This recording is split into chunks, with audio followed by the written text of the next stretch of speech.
to say the least. It all started on Sunday with SmackDown's No Mercy. We'll get it all in this special hour-and-a-half edition of Bite This. Josh Matthews, Dr. Tom, and the man in the middle joining us is WWE's 19th most powerful person, Howard Finkel. How are you, Howard? Good to have you here. 19th most powerful person. Well, yeah, 19th. Yeah, according to WWE, the magazine, Right. that comes out this Tuesday, it has the 20 most powerful people in World Wrestling Entertainment, and Fink, you happen to be number 19. There you are, right there. It's flattering, it really is. So that means there's 18 people ahead of me and one person below me then. Well, yeah, I guess you look at it that way. I mean, that's how I look at it. Yeah, who but the it's hell was flattering. the Informer, by the way? The Informer? Yeah. I don't know. I don't know who the great. Informer is either, but I lost my pen already. You lost your pen I already. lost Here. my pen, but it's going to be a great show this week on Bite This. Very special show, Josh. Yeah, yes, it is. It is the Legend Show this week here on Bite This. We're going to have lots of guests throughout the hour.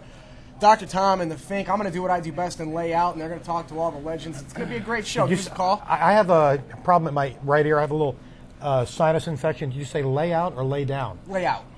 Oh, okay. Lay out. Yeah, why don't you lay out and lay down both? Yeah. Okay. Give us a call. It's been an interesting week, to say the least. Oh, incredible. Of course, you said it all started on Sunday. I'd have to I disagree. think that, it started late Saturday night, early Sunday morning with the passing of Road Warrior Hawk. Even before that. Well, Mike Hegstrom. And before that was Stu Hart, I guess, is where you want, Howard. But the fact is that I flew in from Chicago on Sunday morning and got the call that Hawk had passed away in his sleep Saturday night.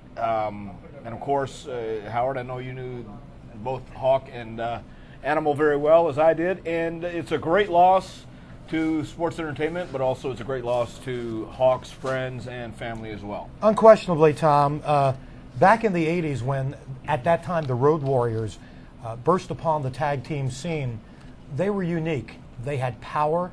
They painted their face, which was very uncharacteristic in general in our industry back then. And they backed it up with tough action and tough words. They were an unbelievable tag team, of which we had the opportunity to bring them on board here in this company in the early 90s.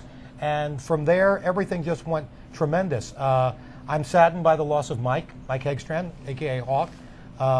I know that everyone here at Bite This certainly sends their sympathies to his wife, Dale, and the immediate family, and it's a tough loss. It really is. Well, it's one of the things that if you knew Hawk as well as Animal, Hawk was one of the nicest guys, had a heart of gold, and he's one of those guys that really made this business fun and never boring, and always was a good time to be around. And one thing I will say, Josh, I know you had the opportunity before we went on the air this week.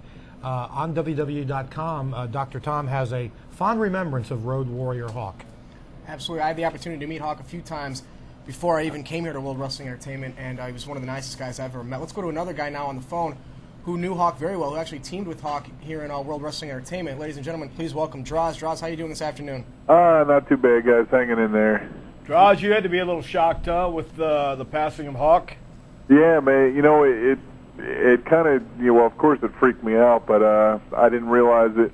You know, I hadn't heard anything. I didn't get on the computer until Monday, and actually I got on there, and then when I talked to Julie, she's like, oh my God, I forgot to tell you, and it was definitely a big shock. I mean, as Doc, you and I knew Hawk, and he definitely lived his life to the fullest and had a great life, but it's still shocking, when somebody, so young, 45 years old, passed away, and it's a great loss.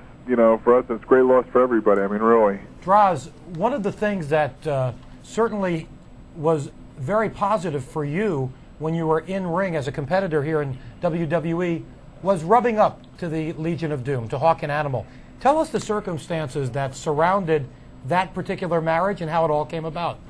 Well, it was funny because, when I was down doing actually ECW, I got the hint, that because Sonny was down there, that they were thinking about bringing me up and teaming with the Road Warriors, and I was of course shocked. I mean, here I am starting out, and of course I couldn't think of a better way to come into the business than coming in and teaming up with, as known, the best tag team probably in the history of wrestling.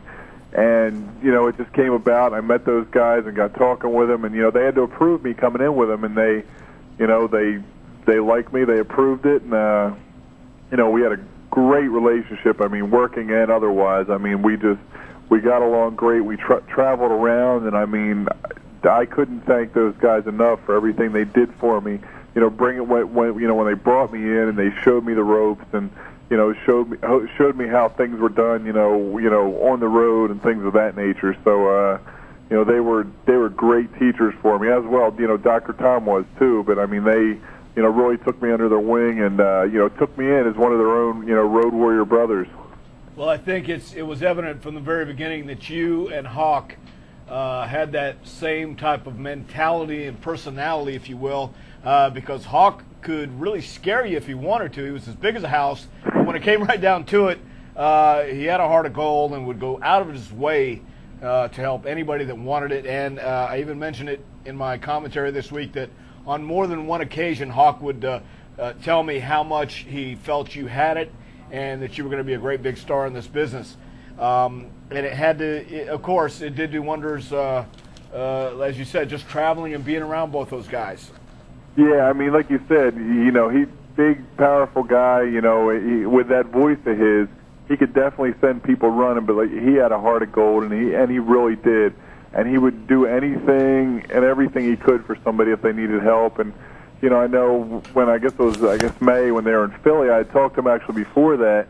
And when I told him I was going to be there, he was real happy, and we got to talking and everything. And I know he'd really, gotten his life, turned around, squared away, and he just, things were going great for him. And it's such a shame to hear, as with anybody that passes, but it definitely hit home in a hard way.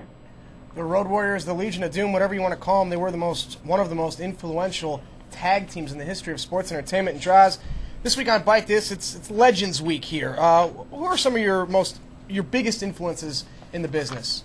Well, you know what, that's when I first got in the business, Dr. Tom actually, we spent a lot of time looking over old tapes and things like that.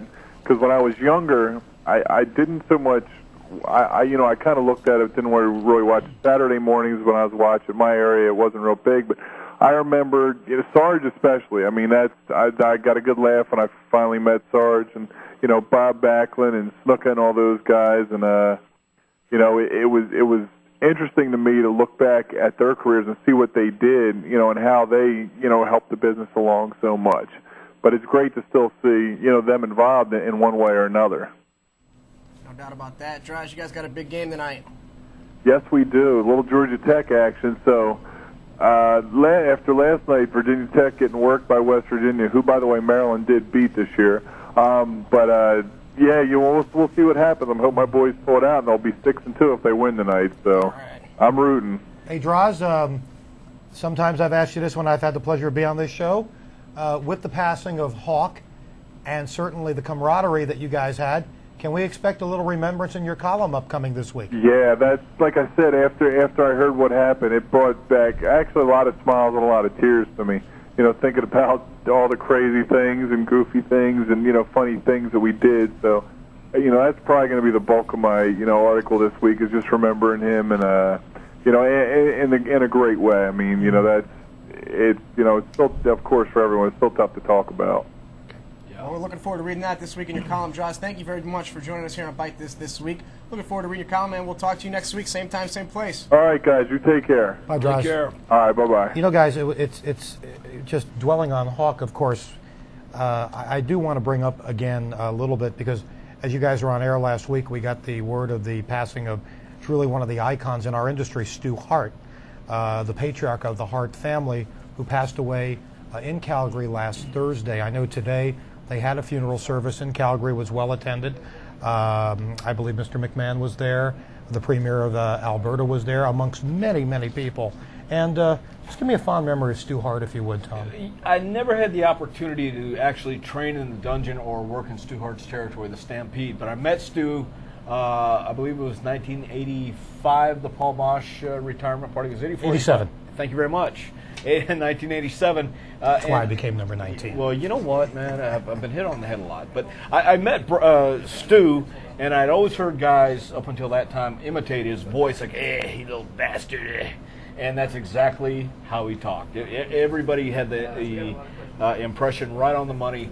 And he talked to me, and once you start talking to Stu, unless you have to catch a train or a plane, you're not going to get away, which was great for me because I sat there and talked to Stu for over 30 minutes, and he had never met me before, but we talked about the old territories and talked about how Paul Bosch had introduced Helen to Stu, and I got to see Stu throughout the rest of the years periodically, and he just recently called, I guess, almost about a year and a half ago. We spoke on the phone for a while as well. So, Josh, you never had the pleasure of meeting Stu, but I can guarantee you something.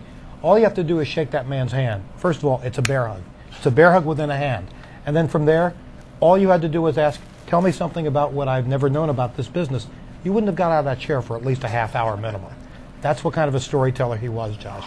You know, it's kind of interesting because we're a little melancholic today, a little bit of remembrance, and in a very unique way, it's blended into our Legend show today. well, certainly. And I believe our first guest is online, which I'm delighted about. Absolutely. Let's go right now to a man who's a legend in this business.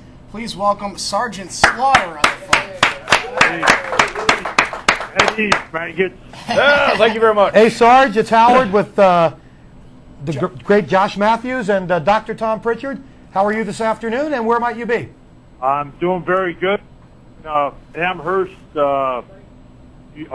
Massachusetts, and getting ready to head down to Connecticut tomorrow.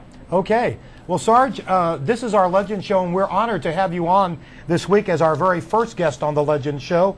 Of course, Sarge, take us back a little bit, because I know you've had a very illustrious career, certainly painted big time with this company. I remember, if we can just take you back, of course, Sergeant Slaughter broke in the 70s in Minneapolis. He trained in Minneapolis.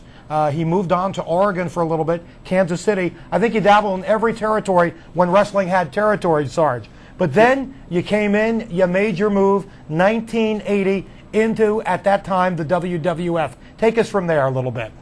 Well, I was out of the business for about a year, and I went over to Hawaii. My mother had cancer, and I got out of the business for a little while so I could run my father's roofing company up in Minneapolis, Minnesota. And I went over to Hawaii for Ed Francis to run a little tour over there, and they wanted a mask man, so I worked as the executioner over there. And Ed was pretty impressed with it, wanted to know where I was working. I said I wasn't, and he said, well, you got to get back in the ring. So he called Vern Gagne and let him know that I was a pretty good mask wrestler. And, you know, it's difficult to wrestle with a mask on because all you see is what's in front of you. And you have to sell all your injuries with your hands and your arms and your body movement. Yep. Gagne came to me and asked me if I wanted to wrestle under a mask there as a Super Destroyer, which was Don Jardine at the time, and he said he was having problems with Don Jardine. And of course, Don Jardine was one of those guys that was one of the boys, and he fought the promotions and fought the establishment. And so when I took his place, I was under the 8-ball right away, under the microscope. But my first match was in Winnipeg at Super Destroyer Mark II, with Alfred Hayes as my manager, and Wow. My first match was with Vern Gagne and Billy Robinson against me and Angelo Mosca. So it was a tough way to step right into a ring in Winnipeg, Canada. And that's how I got back into the business. And from there, I met Pat Patterson, and he was going to New York, and started telling him about the Stars, who I'd already created in 1976. And had kind of put in the mothballs for a while, and he said, well, let me take these pictures, and next thing I know, I got a call from Vince McMahon Sr., and he said, I like the look, can you come in and do a promo? So I did. Sat there through 3 tapings, which you all know was a long day, and the people were pretty tired, so he asked me if I wanted to go out and do a promo with Junior, of course, and I said I would, so is there anything I can do to set it up? And I said, yeah, here's a tape of the Marine Corps hymn. Would you mind playing that when I go out? So I walked out, and before I got to Vince, people wanted to jump over the railing, come after me. Sarge, are you there? So, Sarge, you're breaking up a little bit. Sorry. Can you hear us? yes, I can hear you. Okay, sorry to interrupt you, Sarge. Go ahead. Oh, and so then I went front of the audience and did a 5-minute promo, and he just kind of wanted to take me out. So Vince came into the locker room and shook my hand and said he'd never seen anything like that. When should I start? And from that point on, I was a WWF product, and never really wandered from there too far. No. Well, Sarge, I think it pretty much took off with you when you won the WWE Championship and became a traitor all of a sudden at a time when America was on the verge of going to war. And I've read certain reports about that time that it got pretty hairy there for you and your family for a while, huh? Yes, it was. I won the championship in Miami, Florida, and I got to Philadelphia the next day, and one of the agents, Strombo, Chief J. Strombo, came to me and said, have you talked to Vince? And I said, no, I have not. And he said, well, give him a call. Is there a problem? He said, well, there is, but he's taking care of it. So I called him, and he said, have you spoken to your wife? And I said, no, is there a problem? He said, well, hopefully there isn't. And he said, I went ahead and called her for you. I told her to get out of the house, and I said, well, get out of the house, what's going on? So, anyway, so he said, well, somebody called up the office today and threatened to kill you and me and my family and your family and blow up our houses and blow up the WWE buildings and studio. And he said, I don't want to take any chances. So I called your wife to tell her to maybe go to a hotel or to a friend's house for the night until I could get the house secured. And I lived in Weston, Connecticut at the time on a 4-acre piece of property that was a dirt road, and you couldn't hardly even find it. But he said he would secure it. So about 3 days later, when I finally got home, I drove up my driveway, and there was a Winnebago there. And there was 4 armed guards walking the perimeter of my property. Wow. That took place for about 6 to 8 weeks. And, of course, that was just the start of it.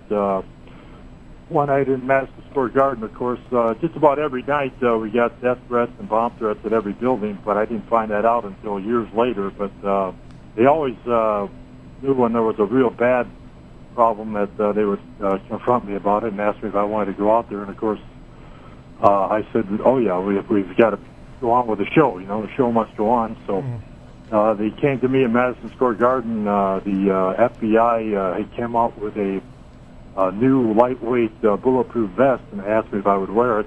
So I wrestled, and I said, well, I'd give it a try. And it gave me some security. And so I wore that the rest of my, I guess, through the Iraqi crisis, I wore that. Felt a little more safer out there. Although every time I'd hear a paper cup get popped or something, I'd kind of hit the deck once in a while. But I was fine with it. My family went through a lot of problems with it. My daughters were in school, and I'd have to go about every couple of weeks to go up to their school and let her classmates know that I was their father, and I wasn't really an Iraqi, and I wasn't anything but an entertainer in doing what we thought was entertaining. So oh boy, a lot of problems. I got 2 or 3 rental cars destroyed. So Vince got me a limo, and I would fly on flights that were separate from everybody else. They would not make me walk to the terminals. I would go down the stairs from the entrance of the plane and get in a car with a police escort and take me to the hotel. And I would dress at a hotel, and they would call me when the matches had started. And then I would go to the arena and wrestle before intermission and jump back in the car after intermission and go back to the hotel. So nobody really saw me come or go quite a few months. Wow. God, you sound like Elvis. He's left the building. My goodness. He left the building, yeah. Absolutely. Josh, I think we have some email questions and a phone call or two. We got lots of email questions. We got one from Richard of Chicago, changing gears a little bit here, Sarge. The new SmackDown Here Comes the Pain video game will feature legends such as yourself. How do you feel about being included in these new video games? Well, it was a thrill because, after a while, the professional that we all are, we have to kind of step aside for the new breed. And, get made without the thought of legends, but I'm so happy to hear that they wanted some legends in this new game, and I was picked to be one of them. And great thrill to be in with the new superstars of today. I just enjoy it. Well, it's really good, Sarge. I think we have a phone call, Phil. It makes me look like a young superstar again. Oh my goodness. We have a phone call for you, Sarge. Moving along here. Want to welcome Sean from Long Island to Bite This week. Sean, are you with us? Yes, I am. How are you today? I'm good. How are you? All right, this is an opportunity of a lifetime as far as I'm concerned. Stand up at attention and talk to Sergeant Slaughter. Hey, Sarge, how are you? Very good, as you were. Good. How's the WWE changed for you since your wrestling time, and do you like these changes? Well, I didn't quite hear the question. The question was, how has the WWE changed since you were in your prime there, and do you enjoy it today? Well, it's changed quite a bit, actually. Television, mostly. The biggest change was Vince McMahon joined from the announcers booth and table to backstage. I think that greatly helped the business and the creativity of what we have today in the WWE. And of course, the superstars are a lot bigger. They're faster. They're more athletic than we were. Not that they were any better than us. It's just that it's a different style now, and I really don't know if I could keep up with them now. Well, I don't know about that, Sarge. We've seen you in the ring. I mean, you still make occasional appearances. Absolutely. Now and then, Yes, I do. I like to get in there once in a while, and I've been training hard and dropping some weight, and hope that maybe get another match soon, and possibly WrestleMania 20 coming up. I just want to say something, if I may, and I know we're running out of time with you here, Sarge, very rapidly. We have another call. I will go on record as saying this today. In all my tenure here in this company, I have seen many a wrestling match. Many a wrestling match. Tom, I don't know if you'll back me up on this, and Josh, you probably don't know about this, but in 1991, in New York's Madison Square Garden, I know what you're going for. arguably the most exciting, dramatic match that you could ever see took place between Sergeant Slaughter and Pat Patterson. It was actually 1981. Forgive me. Okay. My years are spinning. 19 is a big number now, you know. Yes. The boot camp match, Sarge. Yes. You and Pat Patterson. I'll put that match up against any match. That's a precursor of hardcore. That was a precursor of psychology. That was a precursor of everything rolled into one. Don't you agree, Tom? I do agree, Sarge. I've watched that match at least 3 times in the past year alone. And each time I watch it, I'm amazed at how you guys had the crowd eating out of the palm of your hands. Yes, it was a once in a lifetime type of match because at that time we were at the final match of that program with Pat and I and the Cobra Clutch Challenge and everything else that was going on, and we came up with this. It was actually called an alley fight, and we went into the ring without a referee. There wasn't even a referee at ringside.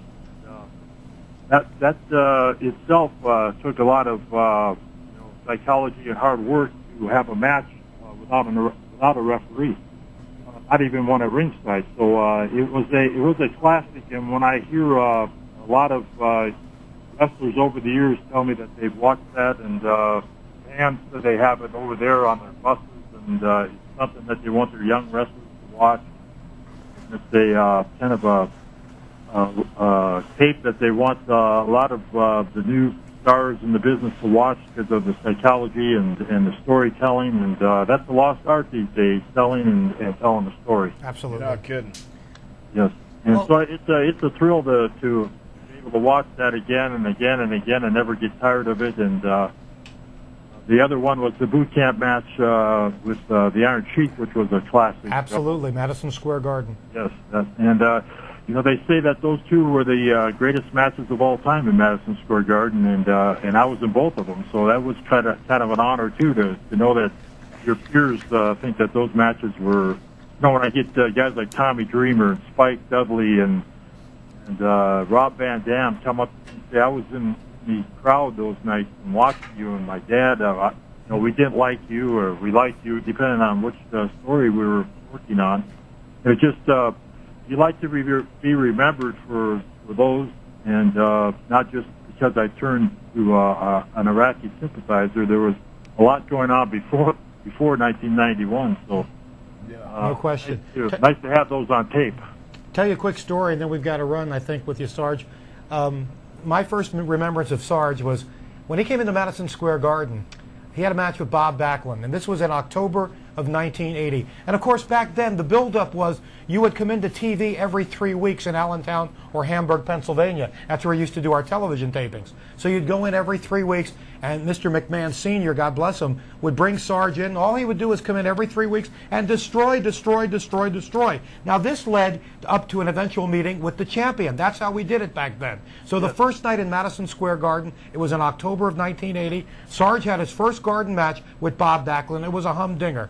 After all was said and done, we went back and we stayed at the Ramada Inn in New York. And this was, I sat down in the bar, and he came over, and he said, "You mind if I join you?"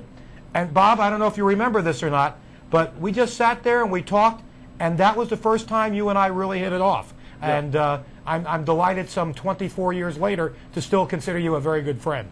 Well, it's nice to have you as a friend and to be your friend, because you are the encyclopedia of wrestling. If I ever not only need information on wrestling, but just to talk about matches that you've seen or that I've been in that you can remind me of, it's a great friendship. And I'll never forget that match. I had Bob Backlund in the Cobra Clutch that people had only seen on television week after week after week, and all of a sudden I had it on Bob Backlund, and his manager, Arnold Scola, had to hit me with a chair in order to not lose the title. And that was something that had been seen before. And we brought in a new style, a 300-pounder that could work as a cruiserweight style. And it was a different, a new era into the 1980s to the 90s of big men that could really turn it on. And my next match, Backlund was in Japan, so the next Garden match I wrestled Bruno, which was his last match at Madison Square Garden. Absolutely. At the I don't want to say the old, but you had the legend versus the newcomer, and it was the old style versus the new style, and woke me up to what Bruno's style was. I'd never wrestled him. It was great. Well, Sarge, it is a Legends Week here on WWE. BiteThis.com. It's very fitting to have you on the show. You are truly a legend. We appreciate hearing some of your stories, and all the fans on .com love hearing these stories, and we really appreciate you being here for Legends Week this week. Thank you very much. Well, I appreciate you having me on the show and calling me a legend. That's it's an honor to be called a legend. There are legends, and then there's a legendary wrestler. So you deserve it, Sarge. Big time, Sarge. Thank you. Bye-bye, Sarge. All right, still plenty more to come. Give us a call, 888-LIVE-WWE. All you fans watching us on your monitors at home. Yes, sir, Tom. On WWE.com. Real quick, WWE.com. Howard, so you were sitting at the bar. Sarge came over and asked if he could sit down with you. Yes. So who picked up the tab at the end of the night? The third party. Okay, thank you very much.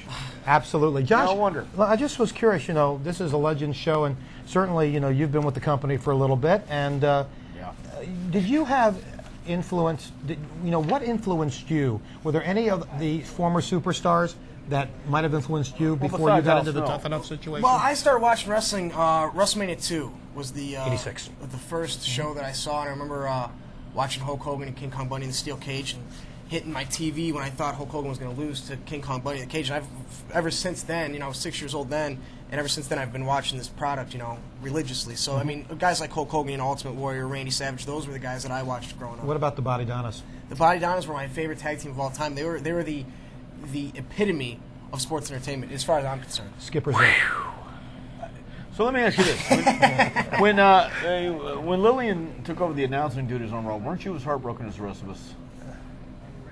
Are you asking me? I'm asking him. I'm not looking at you. I'm looking at him. I'm out of this one. No. I Weren't you as heartbroken as the rest of us?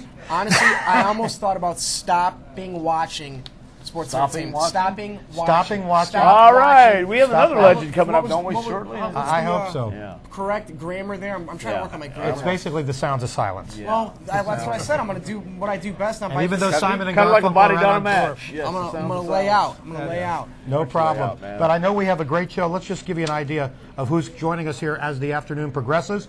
We're going to be hearing momentarily from certainly the greatest female grappler of her day and still today, the fabulous Moolah. We're also going to have on this week, we're going to have on a Hall of Famer, Johnny Rodz. A lot of you people don't know about Johnny Rodz. We'll introduce you to him. One half of the Wild Samoans will be here later on, referring to Afa. And, of course, the gentleman who sang at the top of our show, Nikolai Volkov.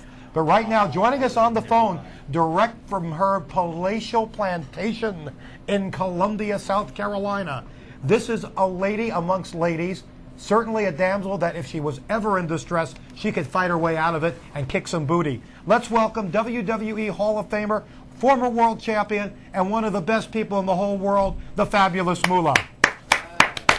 Moolah, are you there? I'm there. That's hello to everybody. Well, Moolah, this is Howard along with Dr. Tom and a young guy by the name of Josh Matthews who idolizes you. Hello, Moolah. How are you? Hello, sweetheart. How are you? I'm doing just great now that you're on the phone. Hey, Moolah, I've got to ask you something right off the bat. Did you give Liza Minnelli any pointers by any chance?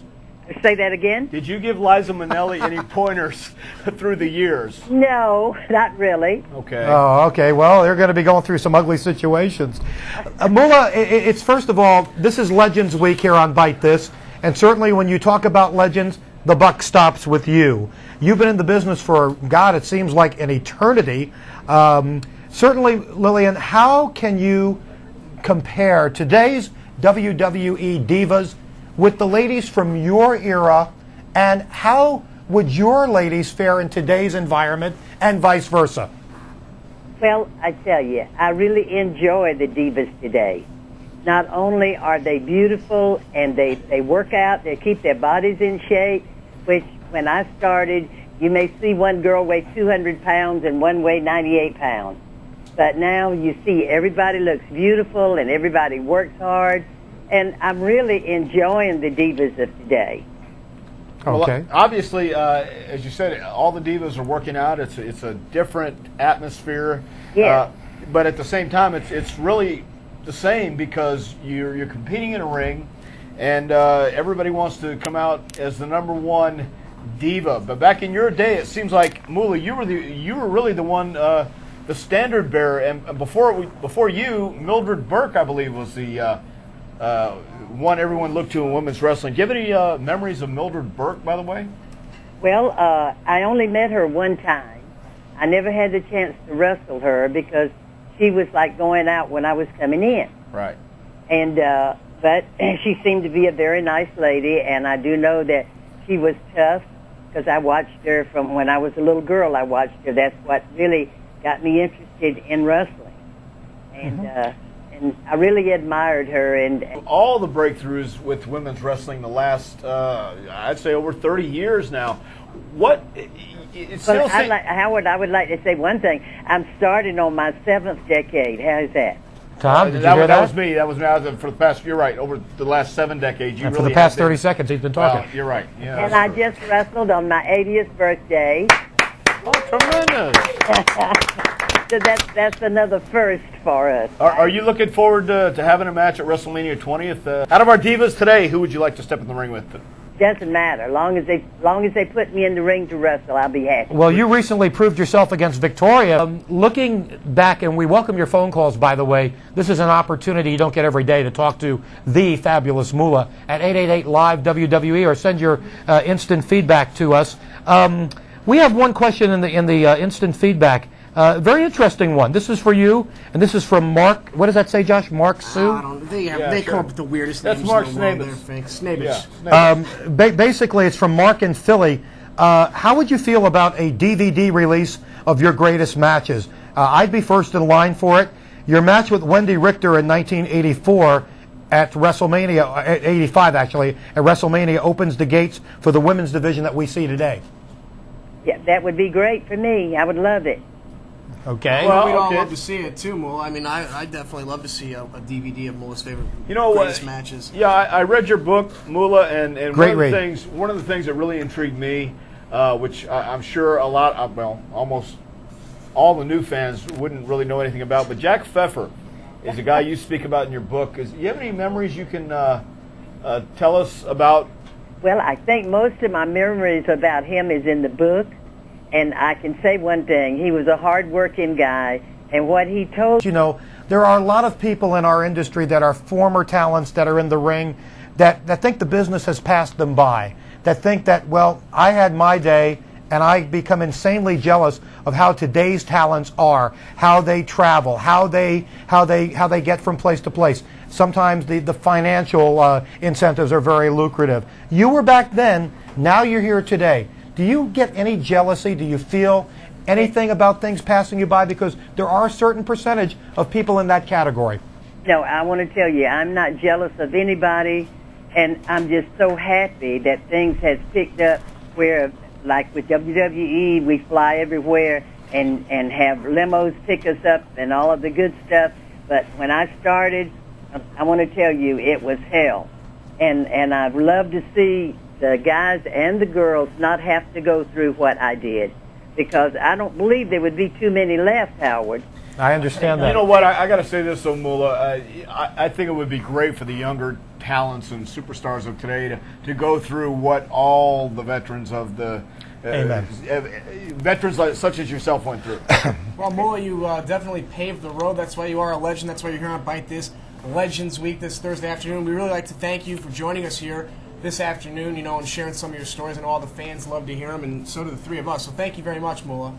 Okay, well, thank you so much, and I want to say I love everybody, and I appreciate being on the show with you. Very nice. Well, you're welcome anytime, Moolah, and safe travels. We'll see you soon, okay? Thank you so much. Bye-bye. There she is, the fabulous Moolah. And I had a say. great question for her. Maybe you can tell me about it. I had an old term that when I got into this business, I was fascinated by it. Yeah. Because you're right, wrestlers back when I joined the organization back in the 70s, it was tough driving. 400-mile trips were the norm. Plane flight, tough. Forget about it. You had to go, and you actually lived that too. Yeah. Did you ever hear the term baloney blowout? Oh, well, yeah, hell yeah. We're going to give you some wrestling folklore. Josh, baloney blowout. Have you heard of that? No. Okay. Tom, why don't you take us back to what a baloney blowout was? Look, you made the town, you stopped at a 7-Eleven or a Stop and Go, you went in and you got They a loaf of weren't back bread. then. Well, yeah, they were. Mom and pop 7-Eleven. stores. Oh, whatever they were. It's the same kind of thing, man. You got a loaf of bread, you got some bologna, maybe some mustard if you're good. If it was a good town, Yeah. you made sandwiches on the way back. And that's how they survived from town That's to what town. and we had a great time doing it. We got a 6-pack of beer, sometimes a 12-pack, And sometimes a 20-pack, sometimes a keg, sometimes 4 cases. the health-conscious people probably ate cans of tuna fish. You know, though. if you read Stone Cold Steve Austin's book, he talks about some of the days in Tennessee, some Oh. of his growing up in this business as well, and he paid his due and he paid the price, and that's what I think again is missing. One of the things missing from the business today, but you know what? It's changed, and it's changed for the better. Oh, absolutely. And, I don't But think that we can ever go Josh back. made a very good comment just a few minutes ago, and that was that people like Moolah paved the way. Sure. One of the things that I've always enjoyed in this business, and I can be a little bit egotistical here, Sure. is that I've always enjoyed every day of this company that I've worked for. Yeah. And the future is still bright. I want to continue to move on, thrive, and even get better at what I do. However, by the same token, one of the things that I will never forget is what brought me here. Well, sure. There's a lot of tough times, hard roads. It's not like it used to be. It's not vanilla anymore. It's flavor burst, man. Even the tough times were great, man. And you talk about tough times and a guy who went through it too. I believe our next guest is on the phone. Absolutely. Also had the tough times, and I've been in Gleason's gym before, and I know the kind of ring that's set up there. And I've got to tell you, the stories I've heard about the guys coming out of that gym, such as Devon Dudley, they're legendary. And of course, there have been other guys who passed through, and Johnny Rodz is indeed a legend in World Wrestling Entertainment. Welcome, Johnny Rodz, to Bite This. Johnny. Hi, how are you? Very good. You've got Howard, Dr. Tom, and Josh Matthews. How's everything? All right. Everything is good. Josh, good. we're going to give you a little education on this man because I know you don't know Johnny Rodz. Well, I don't know him personally, but I know, the story of Johnny Rodz. I spend a lot of time with the guy that Johnny trained, and that's Taz. And hearing stories from Taz about Johnny Rodz. And, Absolutely. And Johnny, Taz sends his best. He normally joins us on Bite This. He couldn't make it. But did you happen to see the article that Taz wrote a few months back about you in WWE Magazine? Johnny, are you there? I'm here. Oh, okay. The question I have to interpret, Josh, he's kind of shy today. Did you? No, I didn't. I heard him talking, but we're not getting. Can hardly hear him clearly. Okay. Well, the question was, Taz wrote an article about you in a recent issue of WWE Magazine. Were you able to read it? And if so, what were your thoughts? I thought it was great. He spoke what he had to say, and mostly is what things are like. That's great. That's the way it goes, and that's how he spoke what he had to say because everything that that he said it was part of the getting involved in the game. No question. Johnny Rods, let me just bring... If you don't play, you don't gain, no. All right. Johnny Rods, let me just give you a little thumbnail history about Johnny. When I got into this company back in the 70s, there was an individual, and they called him the unpredictable Johnny Rods. And boy, oh boy, Johnny, the term unpredictable certainly fit you to a T. This was an individual that when he went into the ring, albeit in Madison Square Garden or every single week on TV, unpredictable is an understatement. You know, I would never say that Johnny Rods was anything but a fierce competitor in that ring. Johnny, give us a little bit of memories back in the days, back in the 70s per se, how the business was then as opposed to now, how it's evolved into today, because I know you're still a part of it in a very unique way. Well, you know, the way it looks, I call it, today, I call it explosion promotion. You know, you have more pay-per-views, more cable going on. In those days, you have the regular channels, and, you know, you once a week. Now, today, you have all these... you know, it's a real explosion of what the wrestling game is. And, you know, it became very popular because it was always popular anyway. I mean, fans, for how many years, the fans still today, I remember people from my time, still today, they're still fans, you know, old-timers. So it never dies. Yeah, no doubt, it never dies, and it's got to be great to still be able to train some of the younger guys or have an influence on their career, such as a Taz or a Devon Dudley. Are you still active, obviously, training the guys down at Gleason's gym? Like a rose. I mean, you know, if you hang up your boots, then it's all over. But then my boots are still under my desk. Yeah. You know, you never know. Well, but joking around, I like to, you know, stay in the game. I love it, and I think I want to say it right now. I said it before. I work for one of the greatest wrestling companies or federation that that's ever been built and ever will be, and I was very happy to be there. You know, and then do what I had to do and accomplish what all the years of wrestling that I did. Well, certainly, sorry, one bit. Certainly, Johnny. All of your accomplishments probably could be tapped off or capped off, if you will. But I don't tap off, I don't rib, and I don't want to. Somebody said that before? Yep. Anyway, your accomplishments certainly were crown jeweled a few years ago when you were inducted into the WWE Hall of Fame. And tell us about that moment when you got the call that you were being inducted. I was, well, I tell you, I was doing something in my house, you know, working on the floor, you know, doing a little work. And I get a call from a gentleman that I never, you know, knew in anyway in the wrestling. That I know somebody says I'm from WWF, blah blah blah blah. You'll be inducted in the Hall of Fame. And you know how we joke around and the guy make calls and prank calls and all that. I wasn't nasty on the phone. I said, okay, I'll call tomorrow and I'll let you know if I want to be in there or not. And I told my wife, well, you know, probably a prank call, but if they call back, then it's okay. And I hang up the phone. The next day, you call and told me, yep. Johnny, what's the matter? Don't you want to be in the Hall of Fame? and you know, of course, your voice is always the same and never change. How a Finkel's how a Finkel, you know? Yeah.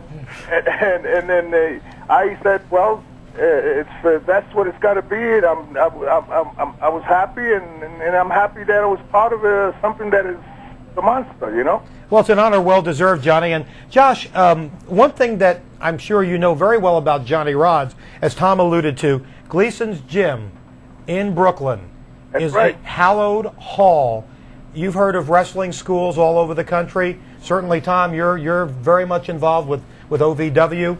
But Josh, Johnny has produced some very, very, very, very strong talent out of there. You mentioned Taz. Johnny, some of the other people that you've blessed us with. Well, you know, you have Tommy Dreamers, you have Phil DeMott, and you have Devon Dudley, and quite a few other guys. All those boys all did their thing, paid their dues, and today I'm happy to see that becoming the superstars that they are for WWE. And I hope that I'm able to create a few more, and hope that they go get a chance to be superstars for WWE. WWE is there, and it's not going to go nowhere, so we got plenty of time to do it, baby. Mm-hmm. Johnny, there's there's wrestling schools all over the country, all over the world. Well, what do you think it is about your school, Gleason's Gym there in Brooklyn, that produces such superstars? I mean, the guys you listed are they're bona fide superstars here in the WWE. What do you think it is about the way you train these guys and about the way you do things? Well, what's happening here is that I was, I'm going back. You got to remember, my first guy that I helped come into wrestling was the Special Delivery Jones.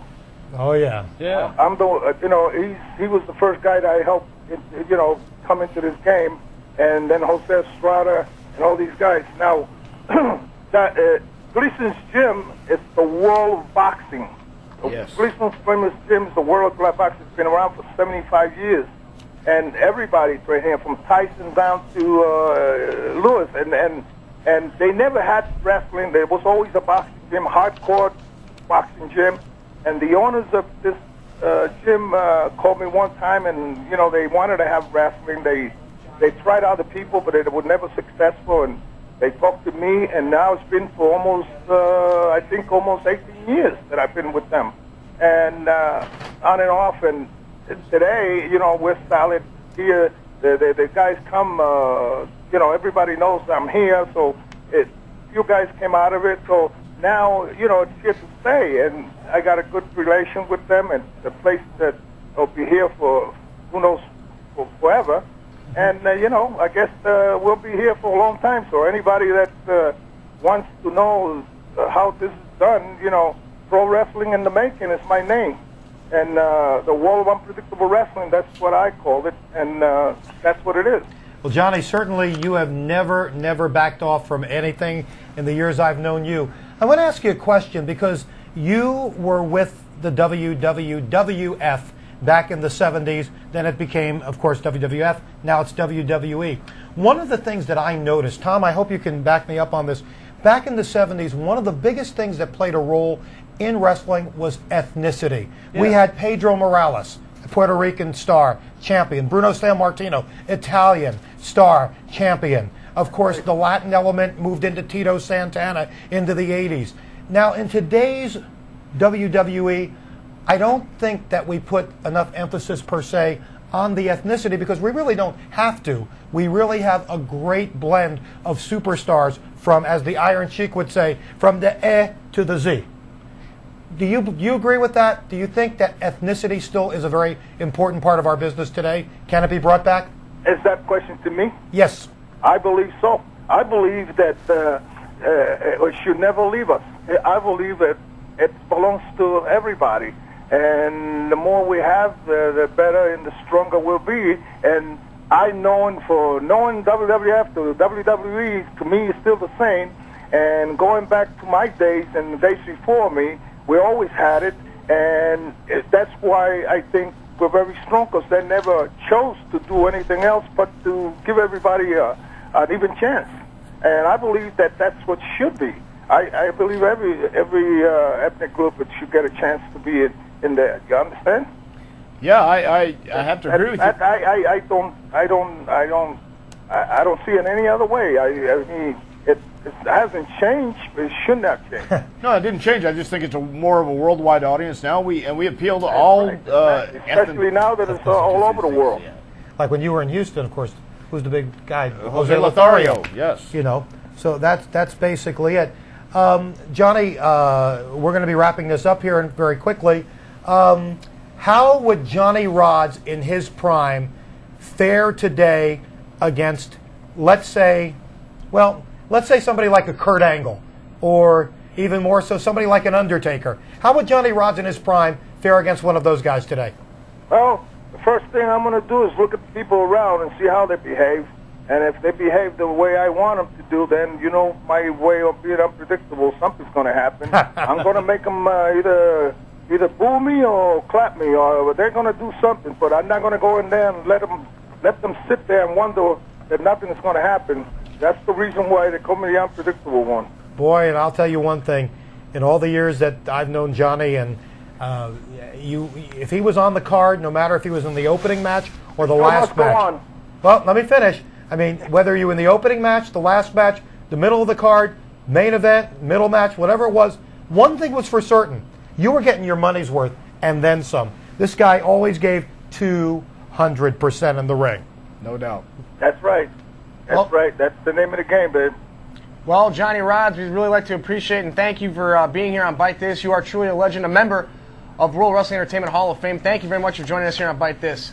It's a pleasure. God bless all. All right, Johnny, we'll talk with you soon, okay? Have a good one, yeah. Take care. Okay, babe. I've got to say, Josh, this sitting here today on the left side of the 19th most powerful, most important, most powerful person in World Wrestling Entertainment, a legend himself, ladies and gentlemen, Happy Howard Finkel. Thank you very much. Yes, thank you. Josh, as we wait for our next guest in a moment, and please, we're begging for some phone calls Sure, this why afternoon. not? What's the number, Josh? 888-LIVE WWE. You know what? Before you go on, Howard, I read a critique of the show last week saying that we talk too much about the business, and if you like hearing about the business, maybe so, but that was really kind of boring and offbeat, which I don't really think I'm that offbeat. Boring, maybe. It's just like television. If you don't like what you hear, you can turn the channel. All right, Josh. All right, you can click it off. If you can. That's it. This show, I watch it every week when I have the opportunity, and I'm thoroughly, once I turn it on, I'm mesmerized. I'm entertained by it. You want some pizza? That's the name of the game. No, I don't think so. All right, then. I don't think so. It's good pizza. Oh, well, I think I'll pass. Why aren't you eating pizza today? I've got 19 good reasons why I don't want pizza today. Okay. You got 19 people to pass on the list. Well, 18. 18 people. Get your math together. Math was never really my strong point there, Fink. Generally speaking, while we're waiting for our next guest, what was your take on No Mercy this past Sunday? I thought No Mercy was off the hook. The hook? Off the hook. Sorry, I thought No Mercy was off the charts. Hold on. You guys were really good. That might work for you guys. No, I thought No Mercy was off the hook. I think I had lower expectations, and I think No Mercy exceeded those expectations. SmackDown's exclusive pay-per-view. I thought it was awesome. I really did. And now we move into the Survivor Series, as my friend Hugo Savinovich would say, the Survivor Series. The Survivor Series. Coming in from Big D, Dallas, Texas. Yeah. November 16th. That's going to be very interesting. I was really, but going back to No Mercy, I was really impressed with Mr. McMahon against Stephanie. I thought that for the first ever father versus daughter match, it was something that really came out of nowhere. And I've got to say that while Stephanie lost, I don't think she has anything to be ashamed about. Nope, and make sure you tune into SmackDown tonight to find out who the new general manager is. I can't wait for SmackDown. It's going to be interesting. But speaking of interesting, if I may have the honors on this. Please. We move along in our Legend show this week. And, of course, it's been a sad week because we lost a premier tag team wrestler in Mike Hegstrand, a.k.a. Road Warrior Hawk. And when you talk about tag teams, in 1980, a tag team burst onto the scene that no one had ever seen. Wild, certainly that was part of their moniker. Unique, bizarre, grotesque. I could go on and on and on with adjectives. But when it all came to a head, one thing was for certain. The Wild Samoans always gave you your money's worth in the ring. Former tag team champions and tremendous competitors. And joining us right now via phone from Allentown, Pennsylvania, where he has a very successful thing going, which we'll get to in a little bit. We want to welcome one half of the Wild Samoans to Bite This. Join us in welcoming Afa.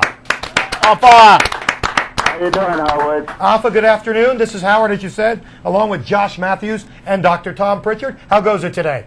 I'm fine. If I may just interrupt here for a second, this is a legend who played a huge part in my career at the very beginning, because in 1980, let's talk about the 1980s, I believe it was the first part of the year because it was snowing, I took my first tour of Japan, and on this trip, of course, was the Wild Samoans, Afa and Sika, Ken Patera, Tiger Jeet Singh, and a few other guys, Bobby Duncombe, and they were taking this 20-year-old kid.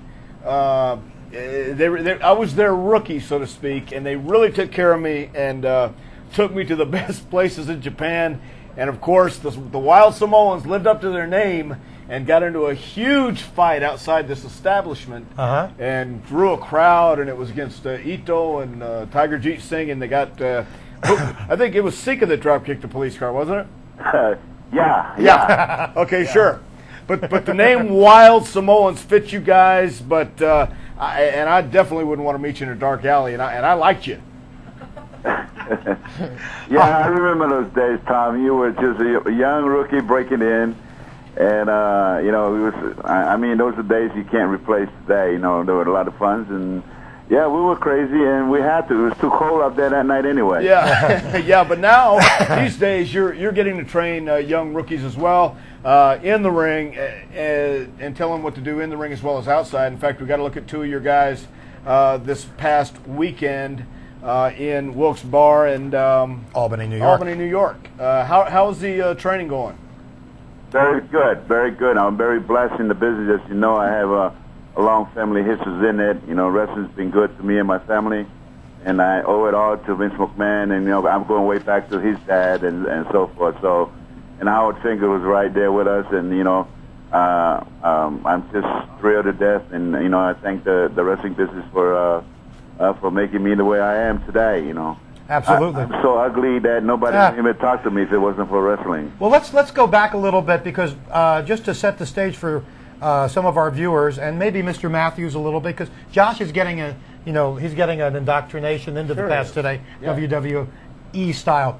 1980, you guys burst on the scene, and there was another gentleman with you, namely one Captain Lou Albano. Going back to 1980, Afa, when you and Sika came in, and of course you never said anything, your actions and how strange you were from a standpoint of what you did in the ring. Tell us how you, Sika, and Lou Albano came to get together, Gesundheit, came to get together, and did you feel, looking today at it, that was the right thing to do? One thing for sure, Howard, you know, the Captain Lou connection with me and my brother was like love at first sight. You know, it's like we're headed off right, and I have to give credit for Vince McMahon Sr. because he's the one that hooked us up with him. They couldn't pick a better person to that understand us and act like us and look like us and fat like us, whatever. You know, it was a good marriage, and you know, it was. I wouldn't trade that for nothing. Well, I don't think that was any act with Captain Lou. No, I don't either. And then, of course, we'll go back in history a little bit. Just to let our audience know, they quickly became tag team champions. Yeah. And on August 9th, 1980, I would suggest, Afa, this is probably one of your greatest thrills ever. Where do you get these things? You appeared at Shea Stadium in New York. The Wild Samoans defended the tag team championship against Bob Backlund and Pedro Morales. Yeah. And regardless of the outcome, it wasn't a favorable one for you. I would suggest that had to be one of the greatest thrills of your career. Absolutely. I mean, including the people that would get ready to jump over the, when we beat up on Pedro Morales. You know, it was a thrill. It was one of them things that you could never forget. You know, but my biggest moment is walking into the Madison Square Garden. You know, as I think there's a saying that you're not a wrestler unless you're walking into the Madison Square Garden. And to me, that was like a highlight of my life, including the Shea Stadium, yeah. Well, sure. And, you know, Josh had the same thing. First time he went into Madison Square Garden, he said, where do I go? Absolutely, I did. Yeah. What do you think about WrestleMania 20 coming back to Madison Square Garden?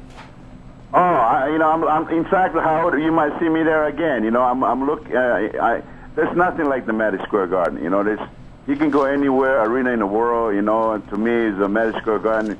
I know for a fact Madison Square Garden is one of our places because I have never seen any crazy people over there when we were the bad guys, so to speak. Mm-hmm. And it's a thrill, you know. It gives me goosebumps walking in there and knowing that the people's going to react the way they do. So there's nothing in the world can replace the Madison Square Garden. Tom, I'm just going to suggest one thing, if I may. Sure. One of the things that Afa certainly, if you put a family tree and watch it grow, it would overflow. And what I mean by that is the heritage of Afa's people. I will challenge anybody to rival it. There are so many superstars on that family tree, Afa, that have just blossomed out can you just start telling us some of the great superstars that I would suggest? High Chief Peter Maivia, that's as far as I go back. High Chief Peter Maivia, certainly in the 70s, when he came into the WWE, well, we'll still call it that way today. Yeah. Of course, he was very big in San Francisco. When he came east, he was unique because of the tattoos. Then you guys came along. And from there, start rattling the names off, Alpha, because it's most impressive. Well, you're absolutely right, Howard. You know, we have a very big family. Like you said, it started out with, my uncle, High Chief Peter Maivia, and then it come down to me and Sika. And but first of all, I would like to say that, you know, we do have a big family, and our family would never be anywhere if it wasn't for the WWE. I mean, Vince McMahon was the one that really gave us a chance and opened the doors for us. If I may, I remember the very first time that we met Vince McMahon Sr., in those days here in Allentown, Howard. You know, our very first time that we met him, after we talked with him for about 15 minutes, before the end of the night, he told me to go see Gorilla Monsoon, that he has something for us. Now, this isn't like, I think Vince McMahon Jr. knows about this, but otherwise, it was really, this is a man that we never even met before, other than talking on the phone. And in the end of the night, we went to see Gorilla Monsoon, and Gorilla Monsoon gave us an envelope. And in that envelope was $3,000. He gave me one, he gave my brother one, and he tapped me in the shoulder and told me, "You kids go have a good Christmas, and we'll see you here in New Year."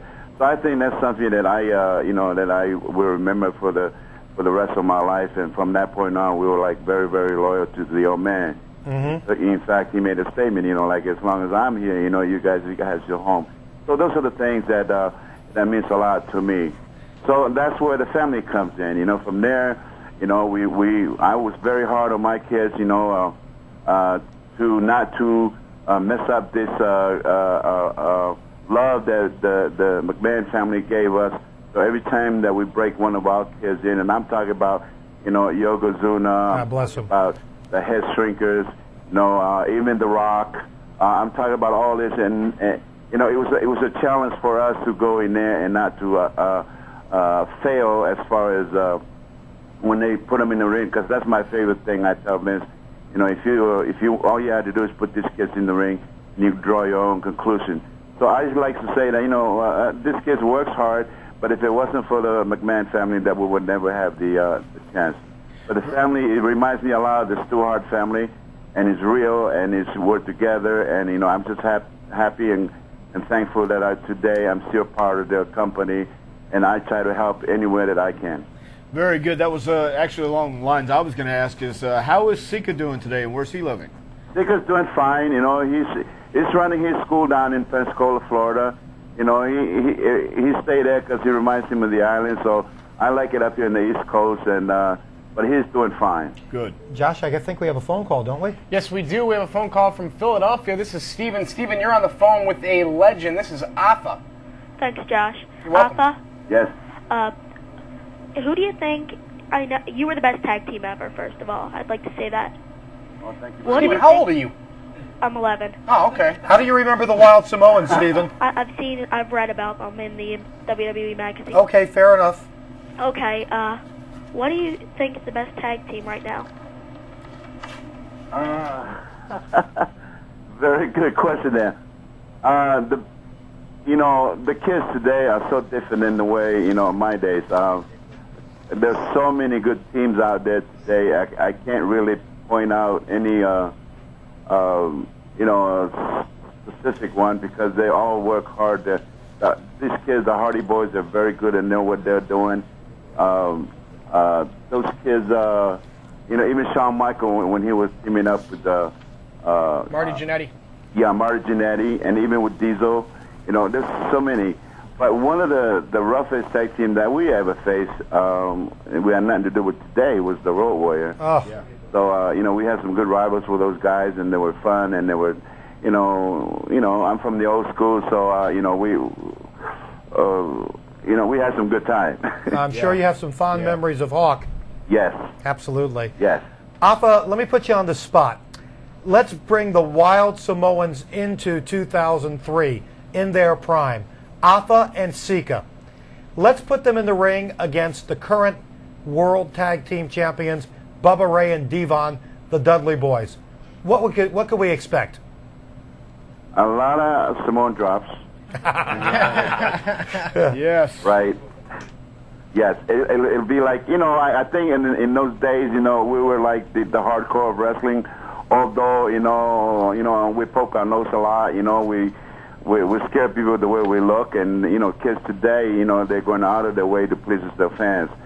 So, but, their style, our style is more like the Road Warrior styles and Devon and Baba. Those are good kids, But, like I said, I'm from the old school and so forth. So, I don't know. You should draw the conclusion there, Howard. Mm-hmm. Josh, who do you think would win that match? Well, I think the Wild Samoans would, hands down.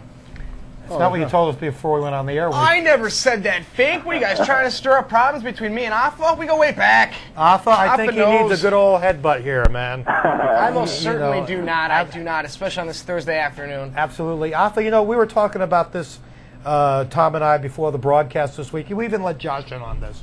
And we'll mention it again.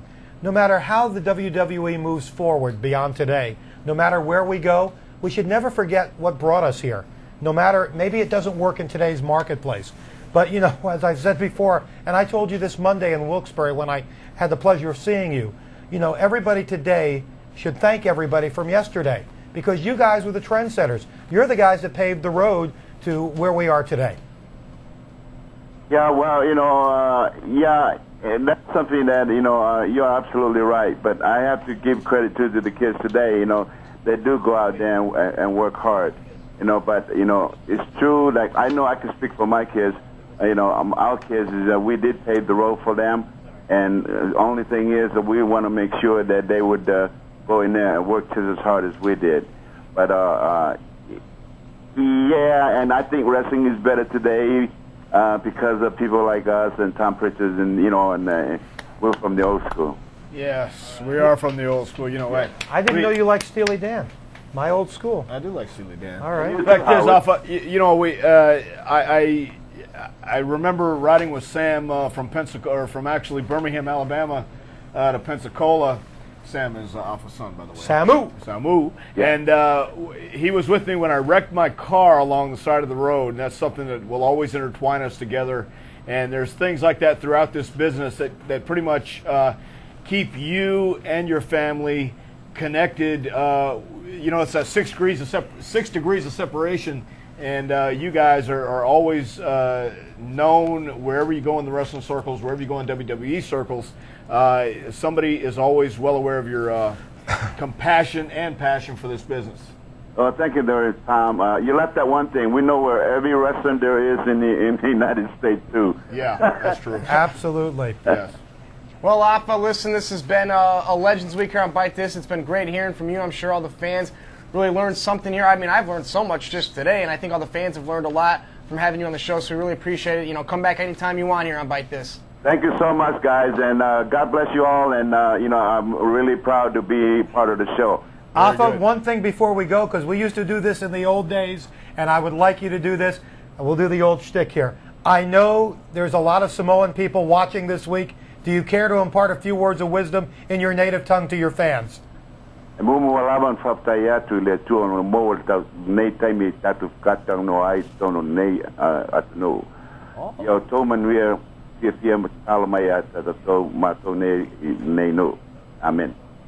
Very good, Afa. Thanks for joining us. Saying a little prayer to thank for our blessing. Absolutely. Thank you, Afa. All the best, Afa. Thank you very much. Take care. Okay. Tom, you know what Afa said, don't you? Sure I do. What did he say about Josh? Oh, my God. I speak Samoan. You know what you do? Man, what I'm asking, I want to ask you, Howard, how are you getting all these dates out of the top of your head, It's basically what you call doing your homework, but not studying. Come on, man. Well, no. Dr. Tom hardly remembers my birthday every year. Didn't somebody one of our guests say I was an encyclopedia? You are an encyclopedia. I think that was Well, Bob Remus. I hope and pray we can get our last guest, because this is what it's all about. I do too. I hope and pray we get our last guest too. I was wanting to get a guest after our last guest too, but That's right, and I think we're going to get our guest here momentarily. Oh man, this is a Josh, guy. let me ask you something while we're waiting for our final guest this week. Sure, Frank. What have you learned from this week's Bite This with the Legends? Because, again, you're a relatively new employee here. It's time. WWE. Have our It's guest time, on the Frank. phone, It's man. time. Oh, We you're don't going want to to waste any more time. It's time. All right, It's time. It's time. Tom, I'm going to let you introduce this gentleman. Howard, this gentleman is a guy I had the honor and privilege to travel with during my experience here in World Wrestling Entertainment. He's a guy who brought a hot plate in the hotel. I shared a room with him. He made breakfast for us in the morning, and talk about a magnificent voice and a heart of gold as well. Ladies and gentlemen, Nikolai Volkov. Nikolai. Yes. Hello, Nikolai. It's Howard Hi, with Howard. Dr. Tom and Josh Matthews. Welcome to Bite This. My pleasure. Nice. Glad to be here. Well, we're glad to have you here, Nikolai. Everything is good. Nikolai Volkov, we have so much to talk about. Folks, if you want to talk to Nikolai Volkov, a once-in-a-lifetime opportunity, 888-LIVE-WWE. We welcome your instant feedback. Nikolai, certainly, where do we begin with Nikolai Volkov? A man who I feel, whenever he stepped into the squared circle, never stopped short on effort, always gave everything. Nikolai, your career in WWE, well, going back many years, tell us how you got into this industry with Mr. McMahon. Wow, that was a long time ago. It's so long ago, I don't even remember, to be honest. I even try to forget it was so long ago. Unless you agree with me. Yeah. Dr. Tom agrees with you. Yes. And the Iron Sheik, I think maybe today's fan does remember, if you think Nikolai Volkov, you think the Iron Sheik. And I don't mean this in a derogatory sense, but you guys were just, you were a great tag team, but you were lovable also. It was just, you guys, the two characters just blended together. Give us a story about Iron Sheik. Tell us about the time you cooked in a room or something for him. Well, Iron Sheik is a very good-hearted guy, He's but he was, all his life, it was, wrestling. He was a wrestler, all his life. He was Olympic champion, and he was a great, amateur champion, especially Greco-Roman wrestling. That actually America's never won gold medal Greco-Roman in history of Olympics. And Sheik was, very, very, very good wrestler. And me coming from weightlifting, I was very strong, and I know a little bit of wrestling. I used to box a little bit. So we made a good tag team, We was good friends, and we still get along together. Even I talk to him once in a while, and it was just like poetry in motion. You have a strength, you have a knowledge, and you have two jabronis Americans to beat on. It was very easy. It was entertainment for us. I don't think Barry Hayes was, felt good after the match. He hit him so hard with the cane came his head, it hit me, almost knocked me out. Yeah. Nikolai, what about the story I was just trying to allude to? I think it was in Australia. You were cooking. One of the things about Nikolai, Tom, and you know this very well, Josh, this will be a primer for you, is that Nikolai is an accomplished cook. Yes. Okay? Nikolai is of the old school that if I can bring a hot plate and a pot, and I got a pot. Oh. Like in cooking. Yeah. And I have tap water, I can boil an egg. Nikolai, you brought stuff into the room one night, and didn't the Sheik give you a hard time because you burned something? No, Sheik loved the steaks. I was more fish eater. I love fish. Right. And sometimes I become late night. There was no place to eat. I don't like to eat before the match. If you're an athlete, you never eat before the match. And Sheik was very good there too. He didn't want to eat before the match, and everything was closed. So I said, heck with it. Have a hot plate. Go to the store open 24 hours a day, or buy some food before, put in your room in a refrigerator. Lots of hotels they even have a kitchen, and I will cook for him once in a while. Myself too. You have a steak, I have a fish. We watch TV. There's always time to go to restaurant, order food. They're American food. I don't know. That time did not taste so good anyway. Did you know that Nikolai is an established clothier? Nikolai, how many suits do you own? Oh my God! I don't know. I was about I guess 10 or 15 suits. I think it's one, isn't it? Yes. Oh, one. Oh, one you talk about is a red one. My mother got me from Russia. That's right. Yeah, Josh, that's my favorite suit. I still have it. Look like brand new. All over. It's a very nice suit. it's a very nice suit. Very nice suit. It's a very nice suit. Josh, I think we have a phone call, right? We do. We got Arif calling from California. I hope I'm saying your name right there. Arif, you're on the phone with Nikolai Volkov. Thank you. Nikolai, I got a question. How was it being a wrestler early on, being from Russia? One final question, if I may. Yes. Nikolai Volkov, I've asked this of some of our other guests today. Nikolai Volkov in his prime, when he was at the top of his game, how would he do in the squared circle against somebody, let's say, like a Brock Lesnar, a powerful man, or, you know, an Undertaker? How would Nikolai Volkov do in his prime? You asking me a question? Yes. Yeah. Well, in my prime, I was a good wrestler, you know, and I would not scare anybody. Matter of fact, Nikolai, are you there? yes, All right. I thought we lost you I there. did deadlift one hand, 600 pounds. Mm-hmm. I did a couple other records, weightlifting. I was European weightlifting champion, Olympic style, and I was junior. Yeah, well, you 80 pounds when I clean and jerk. And I know a little bit of wrestling, amateur wrestling, you know, Greco-Roman and freestyle. And I know pretty good boxing, too. And I believe those guys, they have two chances, Slim and none. Yeah, I agree. But besides you and the Iron Sheik as a tag team, I've got to say the best tag team that you were involved in had to be you and Boris Zukov. The Bolsheviks. Yes. Yeah. Boris had the biggest head I've ever seen. Yes, yeah. Yeah, one time we was waiting for him, you know, in the dressing room. We was ready for the make television. He was stuck, you know, his head couldn't go through the door. Yeah. Yeah, well. Yeah, but he was a good guy. I like Boris. Yes. Nikolai, one final question. What do you think of today's WWE as compared to when you were in your prime? But, you know, everything's changed with time. Like you say, you never can stick your hand in the river the same place. You know, time go, time change, you know. Days, you know, today is in the same as I think it was much bigger, you know, than ever been. And it's very good shape and has go all over the world, you know. Before it was like one territory, now WWF go all over the United States, all over the world, you know. Mm-hmm. So, you know, it's much bigger today. You never want to stick your hand in the river the same place? You can't. You can't? Why? It was water pass. Oh, I got you. Okay. Just like time, you know. Ah, okay. Time change every time. Every Perfect second. sense. Time change as you get older, you know. Gotcha. And the older we get, we move slower. That's for sure. You know why? Time go faster, too. Oh, my goodness. WrestleMania 20 around the corner, Nikolai? You looking forward to it? Yes, I'm looking forward to it. I like to be in it, too. Well, Joining us here on Bite This, it has been a great legend show here, and it's great to have you a part of it. Thank you very much for joining us. My pleasure. Thank you very much. bye-bye, Thank Nikolai. you. Bye-bye, Nikolai. Nikolai Yay. Volkov. Ladies and gentlemen, listen, I really do have to say this because I know our executive producer, Jim Monsees, is really upset that we've done this. But I got to show you this, man. Hey, look, number 19. Number 19. Yes.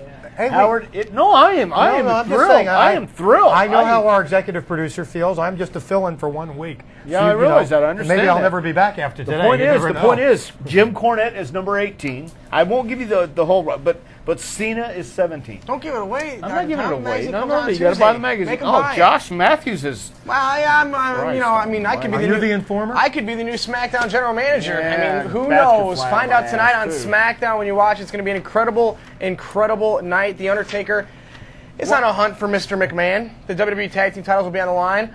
Los Guerreros take on the world's greatest tag team, the self-proclaimed world's greatest tag team. That's back right. in action tonight Right. on SmackDown. Shelton Benjamin's back. Yeah. Yeah. All right. I can see that you've had enough, Dr. No. Tom. I'm It was a pleasure having you the here. point Thank is, you. we have Thank had a you very legend much. sit in the It's middle been- of us, and you're going on about SmackDown tonight. because without- SmackDown's gonna without happen giving tonight. the legend his due. May I He's say not one only thing? a Raw announcer, but he's a legend. May I say one thing?